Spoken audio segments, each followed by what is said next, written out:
Well, so it seems if you build a nice place, they will come. And the government has done nothing to stop it. Squatters. Just coming onto somebody's property, bringing the things that you own, squatting, not paying a dime.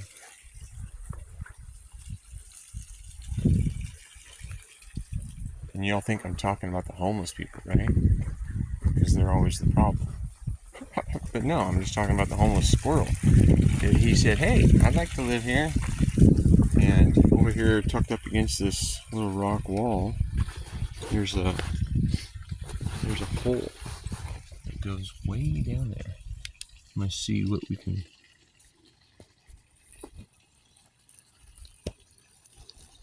I don't know if we're gonna be able to see this or not.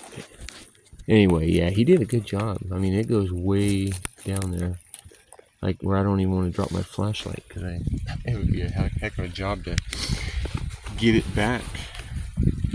Anyway, yeah. So, but that's really what I'm doing.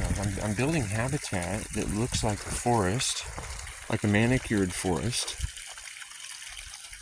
where diversity of life can thrive. And it's creating a model that I really feel if more people were implementing it, with their families or their friends, their organizations that wish to, build a better tomorrow, right? Well, you build a better right now, and then it just keeps building a better what happens to be tomorrow, right? And when we stop poisoning the ground, the foods grow that don't grow when you poison the ground, right? And I mean, did you know that when you chew on a little willow stick, it works like aspirin, right? Maybe they have extracted that from willow, and then they sell it to us in pill form. Makes your butt bleed if you take too many of them, right? Whereas if you just chew on the willow stick, you're all right. You're not going to chew on that for too long. Yeah. Anyway, we got places that we have found rocks, right? And so rocks become fuel for rock walls, and these brush piles, and then dirt, becomes more big garden areas, and it's built on top of all the brush and cardboard and some broken pallets and things like that that we gather up. So you pile it up, and then you put dirt on top of it, and it smashes it down. And then you pile it up and smash it down, and pile it up and smash it down. That's the way that works. But then you get trees growing, right? You get trees growing.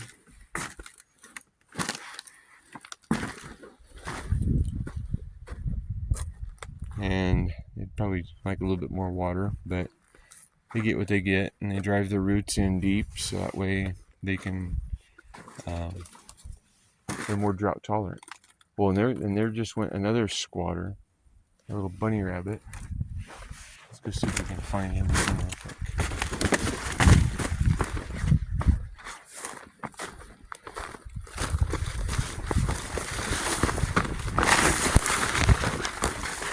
No, maybe not. Anyway. Yeah, but anyway, you create an environment where life can thrive, and life starts to thrive. So, when we work together, it doesn't make life so difficult. Everybody's trying to do everything by themselves, right? When everybody's trying to do it by themselves, you're trying to keep, if you got 10 people that are all really cool friends or family, and they can normally get together, get along pretty well, if they live together, they all contribute towards keeping one house warm and insured and furnished, and all these things that cost so much money, right? But when we do things a little bit different, more trespassers, quail. But when we do things a little bit different, we can, because really, what's, let's do some simple math here. What's easier to maintain, one house or 10 houses, right?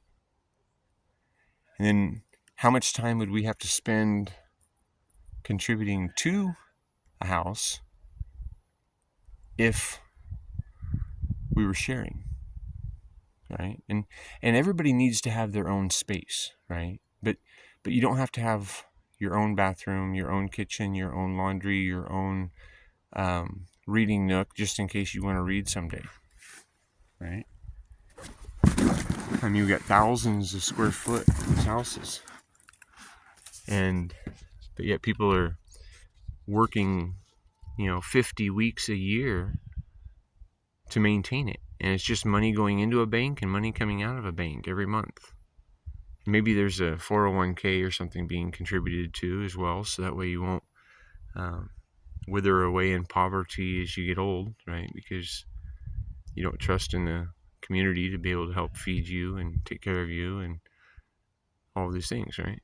I mean, there's a lot of people dying with millions of dollars in the bank account that could have provided for their family's debt-free future for eternity. Well, maybe not eternity, that's a long time, but at least until some occupying force overcomes your ability to defend your land, right? But I mean, there's so much land out there, why are we fighting over these little pieces of it, right?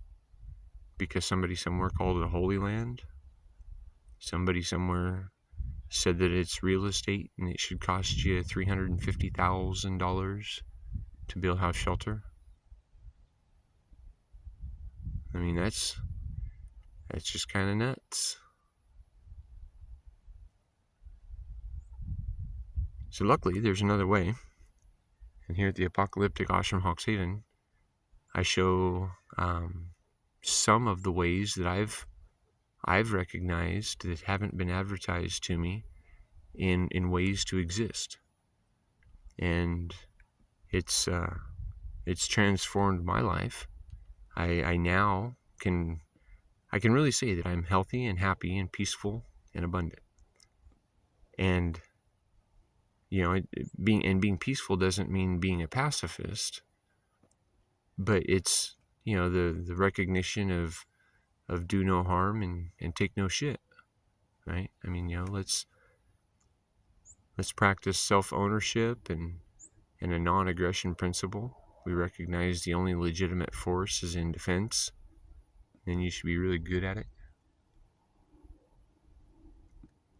And then if like my grandma, she was kind of a trend breaker in certain ways, because she realized that she didn't need a big old house, and so she said, you know what, I'm just going to sell this, and I'm going to get me a little house on wheels that I can come visit my family, and I can park outside their house, and we can eat dinner together, but I get to go in and I get to do my knitting or watching TV or whatever she wanted to do that was different than what everybody else was doing in the house, right? And it's like, that just makes sense. You get a little space to retreat to, but you got areas that you can come together with too, and we're building communities, but we're suffering homeless epidemics, and we've got, like, I don't know what the numbers are, but I would guess at least half of our population is either depressed or anxious, and that is rooted in stress. And stress is the root of dis-ease, right? Because if you're at ease, you're not in stress. And so that's why I teach people. I introduce to them. I bring an awareness of what heavily meditated feels like. And I've had guys that have never probably meditated ever in their life, right? And after 30 minutes, come to me and say, "Holy shit, I didn't even know that level of calmness was within me anymore. Thank you." And it's something that once you're introduced to it, it's like riding a bike. Once you learn how to do it, then it's always a skill that you hold. I'm not a therapist, a rapist, right? Because they need you to keep coming back because they've got a client book to fill, so that way they can pay off that $350,000 house. Whereas I live in a shack that I built myself. I got a little mobile shack, and I got a little bit bigger shack that has a good roof on it. And but I don't need to make money off of you. Sometimes I ask for compensation for my time because people are stealing my money. So you get these people running around with costumes, and they just they're I wish you guys would reconsider what you're supporting on some things in these communities, because we don't live in a civilized society when people are willing to steal from others that are already poor, right? I mean, that's nuts. So, but anyway, yeah, luckily there's another way to live life, and the way we've been advertised has been because idols are being broadcasted over television programming. And there's even patents for the frequency rate in which it is introduced into your home. That it causes you to slip into a little bit of a relaxed state, right? It's there to relax you. Yeah. Relax and drink Coca-Cola. Drink Pepsi. Eat Doritos. Buy. Consume. Die an early death. And be happy to serve the banks.